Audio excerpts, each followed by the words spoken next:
मध्य प्रदेश के शहडोल जिले में हुई दर्दनाक घटना। रेत माफियाओं ने पटवारी को कुचला।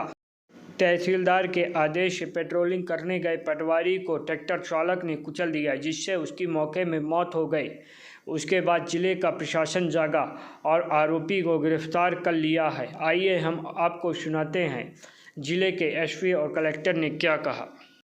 व्यवहारी में बुढ़वा क्षेत्र में अवैध के रेत उत्खनन के लगातार मामले सामने आ रहे थे और इसकी शिकायतें प्राप्त हो रही थी। इसलिए 23 तारीख को राजस्व खनिज ने और पुलिस अधीक्षक के साथ में वहां पर निरीक्षण किया गया और 24 और 25 को बड़ी बड़ी अवैध रेत की जब्ती की गई। 24 तारीख को 225 घन मीटर रेत जब्त की गई, 25 तारीख को भी 250 घन मीटर रेत जब्त की गई और 25 तारीख की रात को 8:30 बजे तक एसडीएम, खनिज अधिकारी और पुलिस के जवान वहां पे मौके पे थे और उन्होंने वहां पे जब्ती की गई। और उसके बाद रात के समय 4 हमारे जो पटवारी थे, जिनको कि उस क्षेत्र में लगातार 3 दिन तक वो जब्ती में सहयोग कर रहे थे, उनको वहां पे कार्रवाई करवा रहे थे। वो रात को सिर्फ ये मौका देखने के लिए वो गए थे कि अब और कोई रेत तो नहीं बची या कोई घटना नहीं हो रही। तो उसी वक्त एक ट्रैक्टर निकला जिससे उन्होंने सिर्फ मात्र पूछताछ के लिए उसके रोक के बस जानकारी लेना चाही। तो उसने हमारे पटवारी प्रसन्न सिंह उसको वहां पे उसने कुचल के उसको मार दिया। कहीं ना कहीं क्या कार्रवाई की गई मैम इसमें? पुलिस के द्वारा कार्रवाई की गई है। कहीं ना कहीं मैडम ऐसा नहीं है कि अभी लगातार जो है रेत के टेंडर नहीं हुए, इसको लेकर के आसपास के क्षेत्रों में बदस्तूर जो है अवैध उत्खनन परिवहन जारी है। हाँ, अभी रेत का इसके पहले जब भी होती थी इस तरह की कार्रवाई तो जो भी कंपनी जिसको ठेका दिया जाता था उसको हम लोग जब्ती में दे दिया करते थे। नहीं मैडम, पिछले 4 माह से 15 जून से यहाँ रेत की जो अवैध खदानें शासन के द्वारा जो आवंटित होती है वो बंद है। उसके बावजूद पूरे जिले में अवैध उत्खनन जारी है और रेत बाहर भेजी जा रही है। इस पर क्या अंकुश? इसीलिए तो कार्रवाई करी, अंकुश लगाने के लिए तो ये कार्रवाई की गई थी।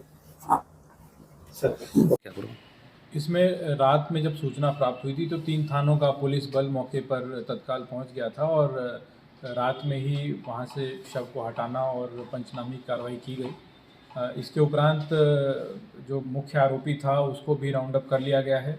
साथ ही जो ट्रैक्टर था घटना में प्रयुक्त उसको भी जब्त कर लिया गया है।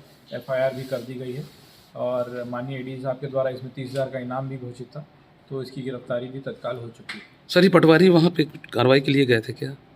ये पटवारियों का एक दल रात में जैसा बताया गया, रात में पेट्रोलिंग हेतु वहाँ पे गया हुआ था और उसी बीच ये दुखद घटना वहाँ कारित हुई है। इसके उपरांत पुलिस ने मैदानी कार्रवाई कर ली है। इसके पहले भी पुलिस वहाँ पे कार्रवाई की थी आसपास के? पिछले 3 दिनों से राजस्व, माइनिंग और पुलिस का संयुक्त अमला एक बनाकर वहाँ भेजा गया था, जो लगातार वहाँ अवैध रूप से उत्खनित जो रेत थी उसको जब्त कर रहा था और कार्रवाई वहाँ पे मौके पर कर रहा था। कल रात 9 बजे तक भी ये पूरी कार्रवाई वहाँ पे की गई।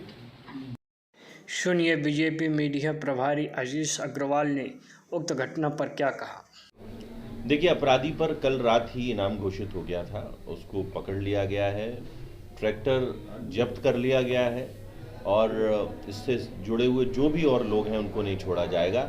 ये जो आचार संहिता के चलते जो खनन माफिया थोड़ा बहुत सर उठा रहा है, 3 तारीख के बाद जब सरकार आएगी तो उसको कुचल दिया जाएगा, किसी को नहीं छोड़ा जाएगा। तो कांग्रेस आरोप लगा रही है एमपी में जंगल राज अभी भी नहीं मान रही। देखिए, कांग्रेस द्वारा जनित और संरक्षण प्राप्त ही ये सब लोग होते हैं और पहले भी जब हमारी सरकार रही है इस तरह के अपराधियों को, इस तरह के माफियाओं को खदेड़ दिया गया था। 3 तारीख के बाद जब सरकार दोबारा आएगी तो दोबारा इस तरह के किसी व्यक्ति को छोड़ा नहीं जाएगा। कांग्रेस की बैठक चल रही है, ट्रेनिंग चल रही है मतगणना। देखिए, कांग्रेस चुनाव हार चुकी है, अब तो सिर्फ अपने कार्यकर्ताओं का मन बहला रही है। दूसरी बात, जब ये चुनाव की प्रचंड हार होगी तो उसका ठीकरा किस पर फोड़ा जाए, किस तरह से मतगणना स्थल पर वाद विवाद किया जाए, इन सब की ट्रेनिंग इसमें शामिल होगी, मुझे ऐसा लगता है।